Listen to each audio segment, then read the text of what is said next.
자, 안녕하세요. 6주차 일식조리 시작하도록 하겠습니다. 자, 저번 시간에 우리가 주방에서 칼기술을 한번 배웠고, 자, 오늘은 칼기술 다음에 다시 이론 수업으로 넘어왔는데요.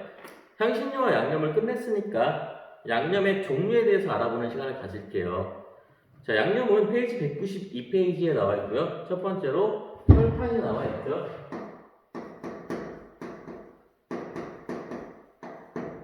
설탕은 조림 요리에 많이 사용을 하는 재료고요. 일본에서는. 그리고 일본 요리에 많이 사용되기도 합니다. 그리고 단맛과 또는 윤기 또는 부드러움을 추가시키는 역할을 합니다. 뭔가 조리거나 재울 때도 사용을 많이 하죠. 자, 그 밑에 흰설탕, 흑설탕, 삼원당, 그래놀당 네 가지의 설탕 종류가 있는데요. 자, 흰설탕은 주로 요리 등에 이용하는 설탕이죠. 정제도가 매우 높습니다. 무색, 무치로 물에 잘 녹기 때문에 수용성이죠. 어떤 요리로도 이용되고 있다고 합니다. 흑설탕은 우리가 사탕수수 줄기를 착즙해서 가열 농축한 흑갈색의 설탕인데요. 농후한 풍미와 향기가 있어서 단맛이 매우 강하죠. 우리가 흑설탕은 어디에 쓰냐면 바베큐 폭찹 이런 데 쓰죠. 단맛의 농도를 높이기 위해서요. 돼지고기 조림이나 찜 요리에 이용되고 있습니다. 이를테면 돼지갈비찜에도 흑설탕을 사용하면 좋아요. 색깔도 흑색이라서 매우 좋아요. 삼원당 우리가 황설탕이라고도 해요. 자, 흰설탕보다 정제도가 낮고요. 엷은 갈색으로 미네랄 함유가 많습니다. 특유의 향기를 가지고 있고요. 또 조림 요리에 잘 사용하고 있습니다. 이게 황설탕, 삼원당의 특징이고요. 마지막에 그래놀당은 결정 입자가 큰 당도라고 보시면 되고요. 결정 입자가 큽니다. 당도는 100%에 가까운 고순도의 설탕이라고 보시면 돼요. 자, 무색의 백색과 갈색의 결정이 있습니다. 자, 주로 후식이나 시럽 등에 많이 사용되고 있는 게 바로 그래놀당이라고 해요. 그래서 이 그래놀당은 디저트 쪽에서 많이 사용하고 있어요. 그 다음에 소금으로 넘어갑시다. 소금의 기본적인 특징은 어패류, 육류, 야채의 전처리나 조리에 주로 사용을 합니다. 그리고 맛내기를 좌우하고 있죠. 그리고 또 최근 해외로부터 유입되는 다양한 소금이 판매되고 있어요. 핑크 소금, 히말라야 소금 많이 있죠. 즉 소금은 어패류, 육류, 야채류의 전처리에 사용되고요. 조리에 주로 사용되고 맛을 잡는 기본적인 원리죠. 그리고 조리 시 가장 큰 역할을 하는 조미료라고 보시면 돼요. 맛 관리를 잘 하니까요. 그럼 이런 소금에는 총 세 가지가 있어요. 식탁염, 원료염, 정제염이 있는데 식탁염은 염화나트륨이 99%, 탄산 마그네슘을 0.4% 함유하고 있는 정제염을 다시 정제한 것임이라고 봅니다. 왜 식탁염일까? 대부분 식탁 위에 올라가 있어서 식탁염이라고 해요. 우리가 일반적으로 먹는 소금이라고 생각하시면 편해요. 자, 그 다음에 원료염은 천일제염이라고 합니다. 천일제염, 천일염이라고 하시면 편해요. 염화나트륨이 95%고요. 많은 미네랄을 함유하고 있어서 부드럽고 맛있습니다. 자, 원산지에 따라서 염도가 또 달라져요. 신안에 나왔던가, 천안에 나왔던가, 그거에 따라서 달라지기 때문에 얼마나 청결하게 하는가, 또는 어떤 바닷물에서 어떤 미생물들이 잘 들어오고 함유하고 있는가에 따라서 맛이 달라집니다. 정제염은 쉽게 말해서 원료염을 정제한 겁니다. 그래서 원료염을 정제해서 염화 마그네슘을 제거하고 염화 나트륨의 순도가 높아 짠맛이 강해진 것이 바로 정제염입니다. 특징은 주로 쓴맛이 적고요. 제습제 보유 입자가 곱고 보슬보슬한 상태를 유지하고 있습니다. 제습제를 보유하고 있어서 입자가 곱고 보슬보슬한 상태를 유지한다는 거죠. 수용성입니다. 무침이나 데침 요리에 사용하면 편해요. 그다음 이제 간장으로 넘어갈게요. 그 간장은 일본 대표 조미료입니다. 대두, 소맥, 소금 등을 원료로 하여서 만드는 거예요. 구이, 조림 등 다수의 요리에 사용합니다. 여러분 한식에서 배웠죠? 간장 만드는 방법? 어떻게 만든다고 했어요? 메주를 만들어서 소금물에 담가서 거기서 떠내려온 물이 뭐라? 간장이라.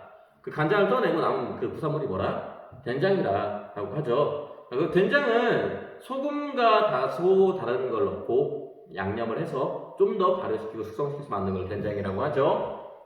자, 이런 간장은 일본을 대표하는 조미료로 간장은 이제 대두, 소맥, 소금 등을 원료로 해서 만들어진다고 되어 있어요. 조림, 구이 등 다수의 일본 요리에 쓰여지고 있습니다.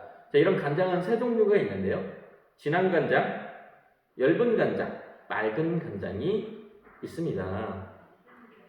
자, 진한 간장은 조림, 무침, 회 등에 사용하고요. 색이 진하고 염도가 16에서 18% 정도 함유하고 있어요. 고이구치 소유라고 합니다. 엷은 간장은 재료의 색과 맛을 살릴 때 사용을 하고요. 이제 조림, 맑은 국에 사용을 합니다. 염도는 18%에서 19%로 우스구치 소유라고 합니다. 자, 진한 간장보다 더 진하지, 엷은 간장의 맛이. 재료의 색과 맛을 살릴 때는 엷은 간장, 조림회 무침을 할 때는 진한 간장을 사용합니다. 근데 염도는 엷은 간장이 더 높다. 색에 따라서 염도가 차이 나는 게 아니다. 색이 진하다고 더 짜거나 그런 게 아니기 때문에 잘 평가하세요. 맑은 간장은 가장 색이 엷습니다. 요리의 색을 완성시키고자 할 때 사용합니다. 히로조유라고 합니다. 그 다음에 된장을 넘어갈게요. 된장은 우리가 미소라 그러지. 미소. 가장 많이 아는 건데, 미소는 쪄서 부순 콩에 누룩과 소금을 섞고 발효시킨 것이라고 나와 있어요. 자, 종류가 나와 있는데 한번 읽어보세요. 누룩 종류에 따라서 쌀된장, 고매미소, 또 무기미소, 보리된장, 콩된장, 마매미소가 있고요. 색깔에 따라서 아카미소, 아카미소는 적색입니다. 적색. 시로미소는 황색입니다.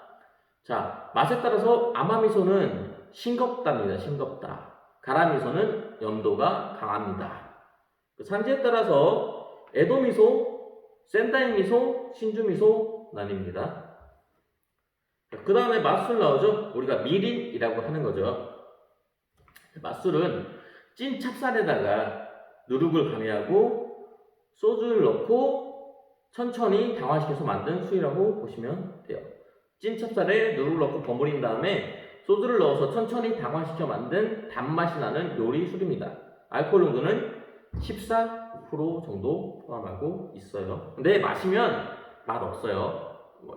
주방에서 마시지 마세요. 그 다음에 식초. 식초도 여러 가지가 있지. 현미식초, 쌀식초, 과일식초, 그 다음 곡물식초가 있어요. 다 여러분 본 거잖아요. 간단하게 설명할게요. 현미식초는 정제하지 않은 현미로 만든 식초입니다. 독특한 향이 있고 음료용으로 사용됩니다. 쌀식초는 쌀로 만든 식초고요. 식초 1리터에 쌀 40kg 이상 사용을 합니다. 산도는 4.2% 이상입니다. 과실식초는 유자, 사과 등 여러 가지 과일 등을 넣어서 만든 식초고요. 구운 생선 또는 냄비 요리 등에 이용됩니다. 곡물식초는 보리, 밀베아 옥수수 등의 곡물로 만든 것입니다. 양주식초라고도 하죠. 가정용이에요. 194페이지 일본 음식의 기본 다시 만들기. 이거는 조리실에서 설명해주면서 꼭 또 설명을 할 건데 한번 읽어보고 넘어가도록 하는 시간을 갖도록 하겠습니다. 자, 첫 번째, 멸치 다시. 멸치는 20마리 정도 들어가고요. 네, 물 800ml지. 멸치 내장이랑 머리 제거해야지. 왜? 내장에서 쓴맛 성분이 나오기 때문에 물에 30분간 우려줍니다. 그래서 우린 멸치물을 중불에서 끓이다가 끓으면 약불로 하고 거품을 제거합니다. 거품에도 쓴맛과 떫은 맛이 나오기 때문에 약 5분에서 10분 끓인 후에 면보에 걸러주면 멸치다시가 완성됩니다. 4컵 분량이에요. 다시마 다시, 곰부 다시라고 하죠. 4컵 분량이고요. 다시마 약 10cm 길이짜리 한 잔, 물 800ml입니다.